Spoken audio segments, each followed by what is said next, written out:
Pour moi, c'est important de me sentir bien dans la ville que j'habite et c'est le cas à Gatineau.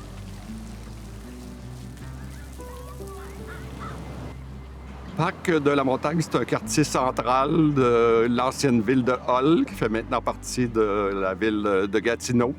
Donc, c'est un quartier qui date des années 60. C'est un quartier qui est en train de se renouveler, où les gens partent à la retraite et c'est des jeunes familles qui maintenant achètent ces maisons-là.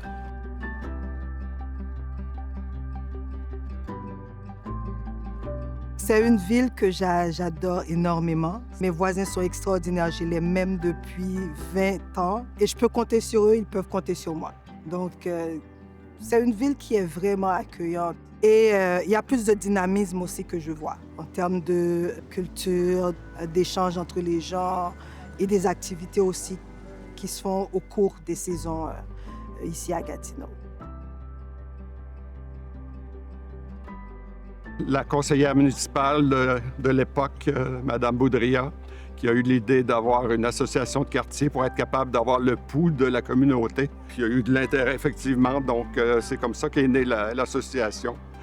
Et par la suite, évidemment, c'est les résidents du quartier eux-mêmes qui ont pris l'organisation en main, qui en ont fait ce qu'elle est devenue aujourd'hui. Et moi, ce que j'aime, c'est vraiment, on est une petite équipe. Donc, on sent qu'il y a vraiment une collégialité. On s'entraide lorsqu'il y a quelque chose à faire. Je pense que c'est vraiment ça. Et on essaie, par tous les moyens, de mettre plus de dynamisme au sein de notre quartier. Autant que je vais avoir de temps à donner, autant je vais rester dans l'association pour faire ma part, d'amener ce vivre ensemble de façon tangible. Je suis née dans un village au Cameroun. Là-bas, la vie est très communautaire. On a l'habitude de dire un enfant, il n'appartient pas à une personne, il appartient à un village. J'ai grandi dans un contexte où je mangeais dans toutes les maisons et puis je faisais aussi des travaux ménagers dans toutes les maisons. C'est ce que je recherche dans ma vie pour moi et pour mon fils aussi. Et je retrouve sous une autre forme cette façon de vivre ici dans ce quartier.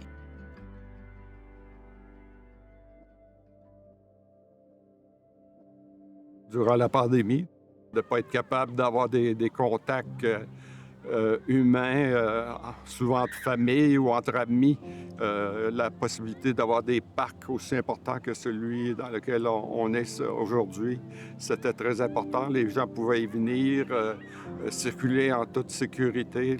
On voyait que les gens étaient isolés, difficulté à trouver de la nourriture dans plusieurs cas saine. Donc, c'est de là qu'est germée l'idée d'avoir un jardin communautaire dans la communauté. Évidemment, on n'avait pas les ressources financières là, pour penser réaliser un tel projet.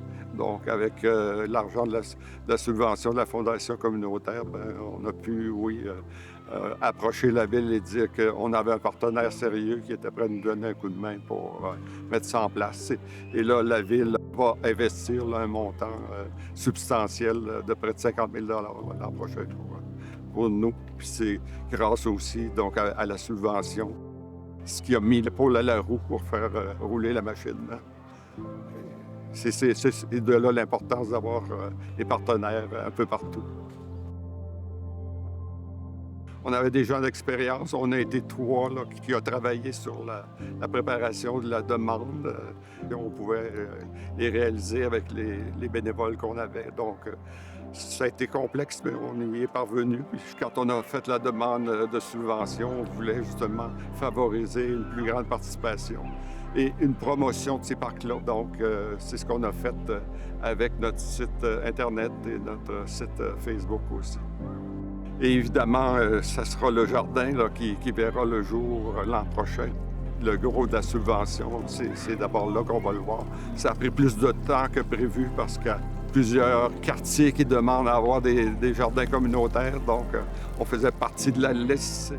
Finalement, au début de 2024, notre demande a été acceptée et là, on a commencé les démarches là, pour la mise en place pour que dès le mois de plantation, en avril-mai 2025, on pourra avoir notre jardin communautaire. Donc. Ça permet des échanges, ça permet aussi que les gens comprennent l'idée de garder une ville verte. Moi, je pense aussi que c'est une thérapie parce que les gens viennent, ils peuvent arroser s'ils voient la nécessité de le faire. C'est une façon de remettre un peu l'envie aux résidents et résidentes de venir, de s'asseoir ici, de parler avec des enfants, de leur montrer ce qu'il y a. Ça amène des discussions, ça amène des échanges.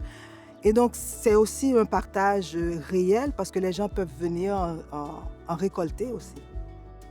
Ça permet aussi à certaines personnes qui ne peuvent pas faire de jardinage chez eux, peut-être qu'ils sont en appartement, de pouvoir venir dans le jardin communautaire et avoir une plante où ils suivent le cycle de vie.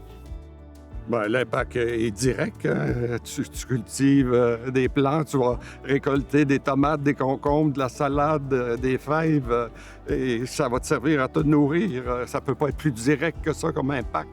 Peu importe autre activité, ça sera toujours plus ou moins indirect, mais un jardin, ça te sert à te nourrir. Et nous, ici, on fait toute la culture biologique, il n'y a aucun herbicide et engrais chimique qui est mis. C'est du compost que la ville de Gatineau nous donne et on voit les résultats qui sont excellents. Donc, ce qui sort de là, c'est de la nourriture saine. C'est ça qui est important.